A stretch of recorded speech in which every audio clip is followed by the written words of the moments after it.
For many of us, life can now be divided between life before the pandemic and life now.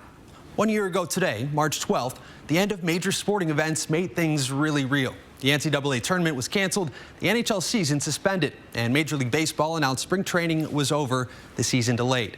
Icon Tom Hanks and his wife Rita Wilson announced they had tested positive while filming a movie in Australia. March 13, 2020 was when President Trump declared a national emergency. Governor Inslee ordered schools in Washington to shut down temporarily, he thought, on March 17th. And Idaho had its first confirmed case of the coronavirus. March 14, 2020, 1 year ago Sunday, Vice President Mike Pence told the White House staff to avoid all physical contact, and we had the first 3 confirmed cases of COVID-19 here in Spokane. These are the major events that change the way we see the world. But for most of us, the stories of what signaled the start of this pandemic are much more personal.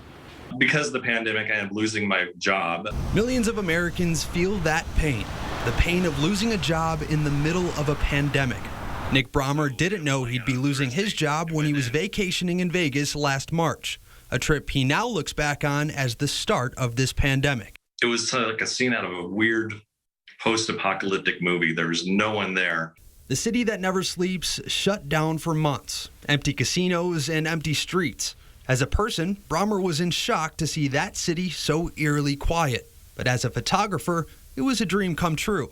He captured these moments through his lens. Little did he know these would be the last moments of the life he was so used to. But once you get a little break, you get to reassess things. He reassessed and went back to school to get into teaching. It's something I've been wanting to do for a long time, so it was a perfect time to do it. Now, this pandemic hit us all in different ways. It set in a bit earlier for Andre Cassette because his son lives in China. To us, he's been a little bit like the COVID prophet. In many ways, China showed the rest of the world what it was about to go through, a reality the Cassettes realized through their son. And then I would tell my son, we're getting sent home for 2 weeks. And he would say, no, Dad, you're getting sent home the rest of the year.